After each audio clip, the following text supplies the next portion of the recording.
Estamos ahora con Guillermo Tela.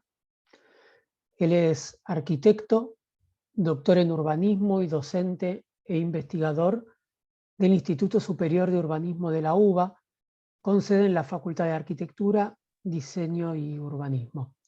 Así que, Guillermo, te agradecemos muchísimo este tiempo, en esta época tan complicada como para organizar y arreglar cosas, así que te agradecemos muchísimo y bueno, te escuchamos. Bueno, muchas gracias, Damián. Para mí es un placer poder compartir algunas de las ideas con todos ustedes. El tema que quiero poner sobre la mesa tiene que ver con ciudades como huellas de vida, ¿no? Y esto apunta a la construcción simbólica del espacio público. Y cómo el espacio público va resignificándose, reinterpretándose a partir de la construcción social que a través del tiempo se va generando. Lo cierto es que para comenzar a transitar esta problemática, en los últimos tiempos ha ido recobrando cierta visibilidad pública la construcción de ciertos íconos urbanos que evidencian sitios signados por tragedias, por eventos singulares acaecidos en la propia ciudad, y esto tienden a constituirse en marcas en memoria permanente de víctimas, por ejemplo, o de referentes para el conjunto de la sociedad frente a estos procesos, ¿no? En el caso de las víctimas como reclamo de justicia ante funcionarios, autoridades y demás. Un tema de enorme relevancia porque va como balizando el espacio público y cargándolo de nuevos significados. Lo cierto es que tras una fatídica noticia que emerge, que escuchamos en los medios, que anuncia una tragedia, un evento este, de esos que con cierta asiduidad nos acecha, con los días el recuerdo va dando lugar a nuevos eventos y en esta vorágine de, de vida hamsterizada que nos interpela, va dando lugar a nuevos hechos y esto va como relegándose. Lo cierto es que quienes han sido este, familiares, amigos o víctimas de estas situaciones particulares o sobrevivientes de esta tragedia, requieren, plantean generar ciertas marcas indelebles en este espacio público en busca de alguna manera de cierta reparación, en busca de ciertas sanciones a responsables y demás. Y esta cuestión va dando como ciertas marcas en el espacio que uno puede ir leyendo e interpretando. En ese sentido aparece como especie de como tributar cierta plegaria o reclamar justicia, y es el espacio público el escenario donde todo esto se evidencia a modo de denuncia colectiva, que reclaman esta reparación, eh, esta compensación de alguna manera, que en general demora en llegar. Lo cierto es que las ciudades están cargadas de íconos, de signos que sustituyen algún objeto determinado, y lo resignifican por analogía. Quizás. Estos elementos como retratan cierta identidad y ciertas costumbres de una sociedad determinada en una relación espacio-temporal particular. En estas prácticas se reconocen como ciertas manifestaciones que le otorgan en las prácticas cotidianas, en el devenir cotidiano, un sentido de cierta sacralidad a ese espacio público, y al mismo tiempo le confiere nueva identidad y nuevo significado. Estos iconos parecieran cumplir como dos roles centrales. Por un lado, la función de marcar el territorio, de estamparlo con algún símbolo o geosímbolo, que de alguna manera visibilice eso que subyace y que de alguna de no existir, la sociedad pasaría inadvertido ante ese evento determinado. Y por otro lado también constituyen un nuevo lugar, lo reinterpretan, lo cargan de significado, y en este sentido aparece una porción de territorio con cierta carga social, con cierto significado social y una fuerte carga identitaria. De manera que la producción de este tipo de espacios tiende a caracterizarse por una multiplicidad de motivaciones que le dan origen y le dan razón de ser, ¿no? Disparadoras y también que van consagrándose, confirmándose a través del tiempo. Por un lado aparecen sitios vinculados a cierta ritualidad, a ciertos espacios sacralizados, como hacíamos referencia, y por otro lado, también tiene que ver con cierta marca territorial o ciertos ámbitos constituidos en términos de denuncia, de recuerdo, de memoria. Y de esto hay muchos, son como capas de información que uno puede ir recuperando a través de los recorridos este, a pie que uno pueda realizar. Siempre recuerdo la frase de Quintín Cabrera, poeta y cantautor uruguayo, que él señalaba desde su exilio en Madrid sobre su añorada Montevideo: las ciudades son libros que se leen con los pies. E incitaba a este recorrido peatonal, a caminar la ciudad en tanto texto, ¿no? Y desde ese lugar ir tomándole el pulso a cada territorio, a cada lugar, a cada rincón, y reconstruyendo las prácticas sociales que le fueron dando sentido y continuidad. De modo que aparecen hitos como, por ejemplo, las estrellas amarillas, en memoria de los fallecidos por siniestros viales.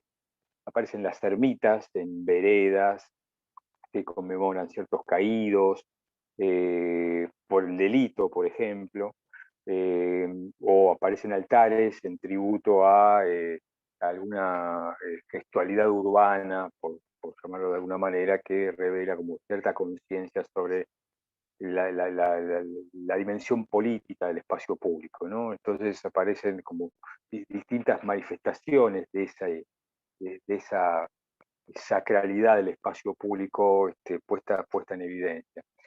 Se trata de manifestaciones de reapropiación simbólica de ese espacio público que tienden a hacer visible lo invisible.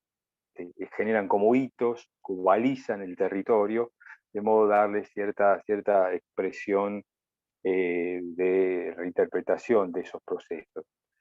Y de esto está cargado con cierta iconografía popular que de alguna manera va como estableciendo como alguna dinámica en el paisaje urbano, construye nuevos significados, como propone como nuevas estéticas, y esto es reconocido, sostenido y promovido por diferentes grupos sociales. Y en este sentido, al mismo tiempo en que tienden a recordar a aquellos que ya no están, por otro lado también construyen memoria respecto de las causas que lo detonaron, o sea, construyen conciencia cívica, conciencia colectiva. Y este es un punto interesante en el momento de establecer como acuerdos sociales sobre el modelo de sociedad que queremos, ¿no? De lo bueno, lo malo, lo permitido, lo prohibido, lo deseado, lo prohibido, se quiere, ¿no? Entonces, eh, hay múltiples causas que dan cuenta de este balizamiento del espacio público, íconos sobre tragedias urbanas. Buenos Aires está cargada de ellas, pero cada ciudad tiene varias de este tipo de manifestaciones. Y también aparece esta búsqueda de preservar la memoria en el espacio público a partir de la reinterpretación de un objeto que está cargado de significado y que el colectivo social de pertenencia lo reinterpreta, lo resignifica y demás. También este llamado a la denuncia o a exigir cambios respecto de ciertos procesos o cierto tipo de prácticas podrían haber sido evitados con otro tipo de iniciativas, de políticas, de actuaciones. Y que reclaman de alguna manera también como mayor concientización a la sociedad respecto de cuidados a tener en cuenta en la convivencia colectiva. Aparece también esta idea de cierta acción icónica de familiares, de grupos, de asociaciones, que intentan como instalar lo que podríamos decir una especie de luto público permanente mediante una apropiación del espacio urbano en términos de espacio político, ¿no? Una especie de marca que genera cierta gestualidad sobre un espacio público, un espacio urbano que adquiere dimensión política.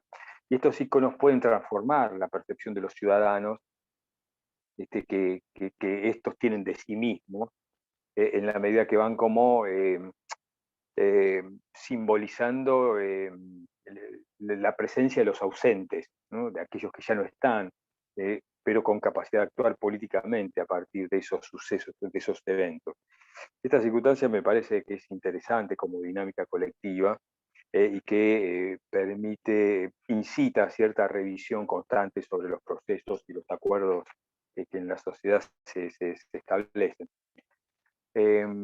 También aparece una serie de santuarios elegidos a víctimas que buscan retratar, atesorar el recuerdo, la memoria y también la denuncia. Aparecen zapatillas colgadas en el cableado aéreo, por ejemplo, que también son íconos en conmemoración, que tienen la particularidad de irrumpir en el horizonte pulcro a partir de ciertos objetos llamativos, atrayendo la mirada de quien anda en el deambular cotidiano con la vorágine sin el tiempo de levantar la vista y detenerse a focalizar en esas cuestiones, y estos gestos icónicos aparece más balizado. Y hay como también ciertas expresiones de grito que con matices, con ermitas, con zapatillas, con santuarios, con estrellas y demás, de alguna manera lo que intentan es establecer una especie de huellas de vida, de balizamiento de este espacio público en términos de construcción de una memoria colectiva, para que no se repita, para generar cierta advertencia, para buscar cierto proceso reparatorio, si se quiere, y se trata de como ciertas ritualidades en donde aparece la calle como componente de religiosidad popular, ¿no? Reinterpretada como territorio, como plataforma para, como soporte este tipo de prácticas. Es esa especie de gesto del lugar, genius loci, genio del lugar que emerge con una mirada inquisidora sobre la sociedad, que propone otras formas de habitar y recurre al poder como curación a través del símbolo, ¿no? El símbolo entendido como un objeto que de alguna manera inspira cierta curación en esta búsqueda reparadora. En consecuencia, en nuestras ciudades solemos encontrar cada vez con más recurrencia, cada vez con más vehemencia, contundencia y visibilidad, altares, ermitas, estrellas, zapatillas, murales, hay árboles de vida o barandas de vida también, que dan cuenta de ciertos procesos de siniestralidad por ausencia de ciertos elementos de protección, o parques que de alguna manera buscan condensar esta memoria, este dolor, esta anomia, este tributo, como marcas de una tragedia que debió, pudo y tendría que haberse evitado, ¿no? Se trata de como de huellas de vida que de alguna manera son retratadas o balizadas mediante ciertos íconos ciertos hitos que llaman a un luto público en demanda de esa curación colectiva. Un proceso que tiende a ser reparador, que tiende a ser sanador, que instala como nuevas prácticas cotidianas, que de alguna manera le otorga presencia a los ausentes, que genera una dimensión política de un espacio público que aparece como una nueva práctica colectiva a partir de una construcción social que instala esa, esa mirada sobre un otro. Elementos de una gestualidad urbana que nos hablan de ciudades planteadas como huellas de vida, ¿no? Una construcción simbólica del espacio que va interpelando sistemáticamente a la sociedad que la construye y la reconstruye día tras día en la reproducción de sus vidas. Algunos de los temas que quería compartir, que de alguna manera intentan generar una mirada transversal sobre el proceso de construcción urbana, que a partir de ciertos elementos icónicos lo cargan de significado y instalan si se quiere, decimos como religiosidad popular, ¿no? Que reinterpreta el espacio público a partir de ciertas prácticas en función de una curación que se deposita en el símbolo como gesto del lugar. Y bueno, esas eran algunas ideas que quería traer al debate y espero que sean provocadoras de algunas reflexiones y algunas preguntas. Sí, sabés que, bueno, había dicho que no iba a hacer muchas preguntas, pero igual me surgen algunas cosas que me gustaría por lo menos compartir. Por un lado, este carácter desinstitucionalizado de estos procesos, que vienen más del lado de iniciativas que pueden ser personales o de asociaciones o de la sociedad civil. Y pensaba esto porque uno en general, cuando uno estudia historia, qué sé yo, muchos textos, muchos historiadores te hablan de las prácticas del Estado en la construcción de las marcas de la ciudad, ¿no? Bueno, política de monumentos. Y acá, bueno, estamos ante estos fenómenos que se dan en la sociedad civil y que en un punto, bueno, vos decís, crean una nueva idea de ciudad, porque instalan otros imaginarios, eh, incluso reivindicación de eh, personajes que de la típica moral uno diría, bueno, personajes marginales o condenables que sin embargo se reivindican a través de ciertos altares. Incluso se santifican en algunos casos, ¿no? Y todo, vos lo mencionas también. Ahora, ¿cómo dialogan estas producciones desinstitucionalizadas del espacio con la producción estatal del espacio? ¿Cómo dialogan? ¿Cómo se enfrentan? Y en términos prácticos, saber si conoces, si en estos procesos de marcación del espacio se establecen disputas también con el Estado. O sea, a nivel de que el Estado, bueno, quiere sacar unas marcas o qué tienen que hacer las personas para colocar una marca, si hay una relación necesaria que se tenga que establecer con el Estado. Eh, es interesante la pregunta porque entra de lleno el tema de la gestión del espacio público. Y cierto es que hay desde las políticas públicas cierta idea de balizamiento del territorio a partir de iconos, símbolos, prácticas determinadas, que no siempre van de la mano de la sociedad que las recibe y que genera o instala como nueva lectura de símbolos.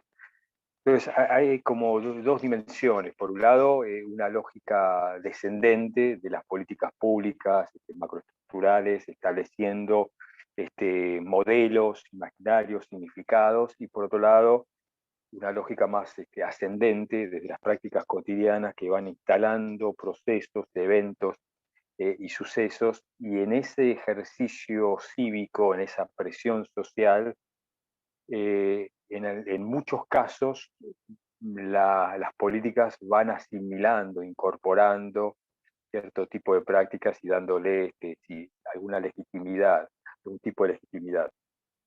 Entonces, la mayoría de estas gestualidades surgen por procesos espontáneos a partir de miradas reactivas frente a determinados eventos.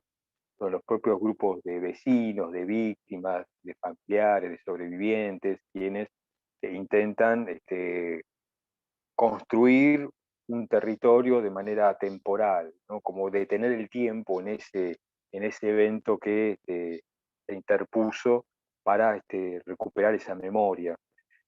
Y a veces es la propia acción pública quien tiende, o política, quien tiende a invisibilizarlo, a desplazarlo, a desactivarlo, a diluirlo.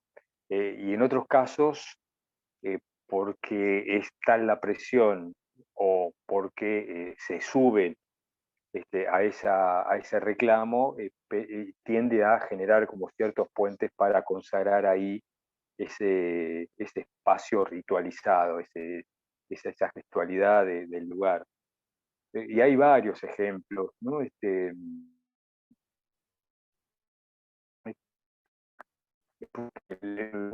viene a la mente es el de Cromañón, ¿no? Que fue un espacio ahí por Once, por el barrio de Once, cuando se prendió fuego aquella disco, que fallecieron cerca de 200, 198 jóvenes, y que los familiares, las víctimas, los sobrevivientes, armaron, improvisaron un altar. Y hubo múltiples intentos de desactivarlo, de desarmarlo. Sin embargo, la presión colectiva frente a esa tragedia, que fue muy sentida para la sociedad porteña, eh, fue generando como procesos de resistencia. Incluso esa calle donde estaba esa disco eh, denominada así Cromañón, estuvo interrumpida en su circulación durante mucho tiempo, hasta que una nueva tragedia, la de el ferrocarril de Once, que no paró cuando tenía que llegar a destino, a la estación, siguió su rumbo y produjo una nueva tragedia. Y ahí se vio como una ventana de oportunidad para intervenir sobre ese territorio y se generó una nueva vialidad, una nueva calle bordeando el santuario, dejando la calle original como plataforma de esa ritualidad, ¿no? Como una calle adyacente, contigua, zigzagueando ese viejo territorio y generando una nueva vialidad, solo para transporte público, pero se logró recuperar una conectividad que incluso muchos vecinos reclamaban, muchos vecinos de Valvanera. Hay algunos sanatorios y clínicas cercanas que llevaban a que las ambulancias debieran hacer un recorrido muy extenso y que reclamaban esa apertura de calles. Pero bueno, era tal el impacto social, era tanto el dolor por esa tragedia, que la presión colectiva llegó a generar como esa resistencia para sacralizar ese espacio. Y fue, curiosamente, otra tragedia como la de Once, que disparó a pocos días de haber sucedido la intervención sobre una nueva vialidad y rehabilitar esa circulación. Entonces, bueno, de alguna manera ese espacio quedó formalmente sacralizado, y se recuperó, o sea, las políticas públicas recuperaron, asimilaron, legitimaron ese territorio como tal y generaron una nueva vialidad. No siempre es así, hay intentos donde la presión social no alcanza a ponerle freno al avance de las políticas públicas que tienden a invisibilizar, a desactivar, a diluir. Y por otros casos, el tema de las estrellas amarillas también fueron incorporados como prácticas también para, pero a partir del reclamo de organizaciones vinculadas a la, en contra, para concientizar sobre la siniestralidad vial y demás, incluso fueron incorporadas como prácticas para balizar el espacio público, advirtiendo con esas estrellas que en algún momento, que aparece ahí datado, una persona, a veces aparece incluso el nombre de la persona o el nombre de pila, que falleció motivo de un siniestro vial. Y fue instalado, esto como práctica de política cotidiana, pero a partir de una puesta en evidencia de las propias, este, de los propios grupos sociales. Entonces, se produce como un juego doble, ¿no? Una lógica ascendente y una lógica descendente, ¿no? Algunas políticas macroestructurales que intentan como establecer ciertos criterios, ciertos patrones, y otras más desde las bases, desde los grupos sociales, desde las minorías, que intentan como reivindicar cierto nivel de reclamo. En función de esa presión, de esa este, búsqueda de legitimación de los procesos, es que va adquiriendo cierto grado de formalización y demás. Hay casos también de plazas que forman parte de cierta reapropiación de vecinos y que aparece el Estado intentando desplazarlos o invisibilizar o destinarle un terreno que fue reapropiado como plaza por vecinos a otro tipo de prácticas. Y en otros casos es tan fuerte la propia presión de los vecinos que el propio Estado tiende a consagrar como espacio público verde a ese territorio que tenía pensado originalmente otro tipo de actividades.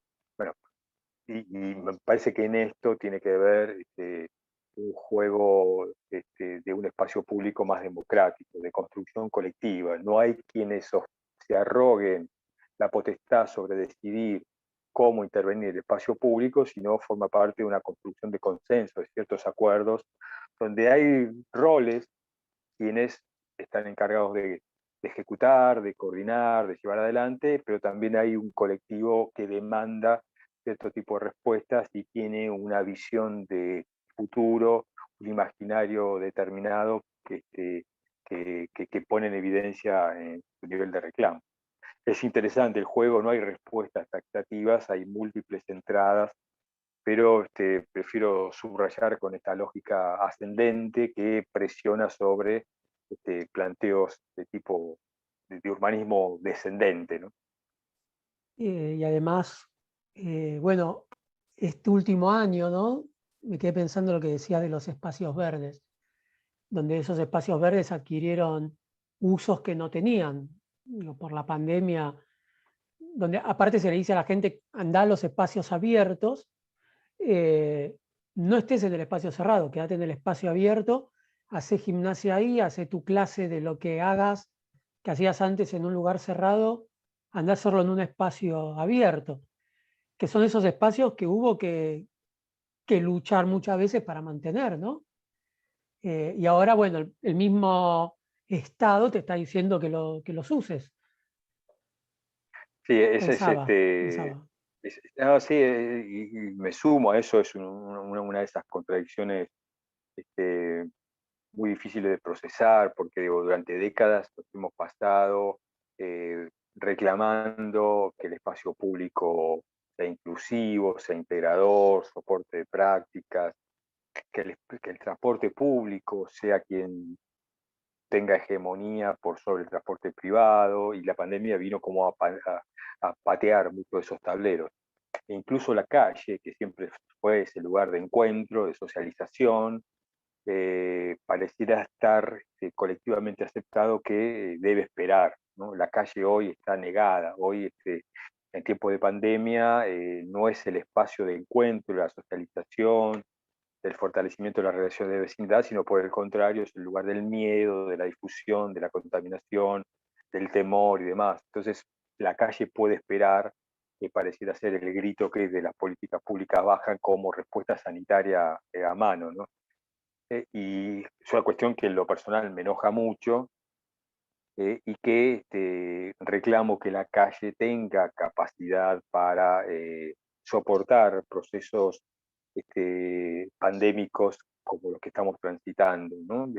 Sobre todo en una era de pandemias donde, que más temprano que tarde, de la que estamos transitando, la dejemos atrás, pero hay decenas de enfermedades zoonóticas dando vuelta, con lo cual la calle debiera estar preparado para afrontar procesos de estas características, ¿no? Y si no, habrá perdido esa sacralidad que desde tiempos fundacionales le hemos otorgado, donde el encuentro, la socialización se producen, incluso la construcción de memoria y de identidad en el propio espacio público, en la propia calle. Pues más que la calle debe esperar, la calle no debiera poder tener que esperar y por el contrario, debiera ser una herramienta de sanidad, de cohesión, de integración, incluso con distanciamiento físico, pero no con distanciamiento social, como es otra de las proclamas que se reclaman. Un momento donde la sociedad debe estar más próxima, más cohesionada y no distanciada colectivamente. Sí física, por la difusión del virus y demás, pero no socialmente. Y la calle es el territorio debiera ser el territorio más apropiado para que este tipo de prácticas se sucedan, se produzcan. Mientras tanto, la calle debe esperar. Sí, sí, tal cual. Y pensaba en esto de la calle, ¿no? Y de lo que comentaste que ocurrió con el santuario de Cromañón. Eh, Mientras vos hablabas, yo pensaba que por un lado la zona de Once, ¿no? Donde está la estación, donde se produjo la tragedia, es una zona de movilidad permanente, ¿no? Y que un poco, bueno, el reclamo por quitar ese sitio de memoria que se había instalado tenía que ver con restituir esa funcionalidad del espacio. Pero también a nivel más simbólico, uno puede pensar que el lugar de memoria expresa como otra concepción de la existencia. Porque el lugar de memoria llama a la detención del tiempo. Digo, es eso, el tiempo se detiene ahí. Lo que hace Ujú. el lugar de memoria es detener el tiempo en el momento de la tragedia. Y eso incrustado en un espacio que se piensa en su permanente movilidad dinámica, donde, donde, no, hay, donde no hay momento para que nada se detenga, ¿no? Donde Ujú. todo se tiene que seguir en movimiento, ¿no? Nada, lo pensaba esto mientras hablabas. Sí, tiene que ver también con otras manifestaciones como la de los piquetes o lo de los acampes, que desde otro lugar eh, eh, se ponen como obstáculo a la circulación, a la reproducción del capital, si se quiere, ¿no? Que la ciudad se garantice los desplazamientos de bienes, personas, mercaderías y demás. Los piquetes, acampes y ese tipo de prácticas que estamos acostumbrados a este, observar, sobre todo en áreas centrales, el área de cierta centralidad, de cierta visibilidad, también tienen ese impacto desde otro lugar, con otra carga simbólica y demás, buscando reivindicación de derechos, lo que también tiene la particularidad de interrumpir la circulación, decir que la necesidad de visibilizar ciertos eventos, incluso es curioso porque reclamos de pueblos originarios, de Patagonia, vienen a intentar visibilizar tales reclamos, por ejemplo, de cierta legitimación de su suelo, de la tierra donde viven, la tierra de quien la trabaja y demás, pero no lo hacen en la Patagonia, este, semidesértica, sino que lo hacen en el Obelisco, en pleno área central, porque ahí toma visibilidad y, el conflicto, ¿no? Entonces, también el espacio público es ese lugar de manifestación del conflicto y de territorio donde se dirime, se pone en evidencia y se aborda tal conflicto.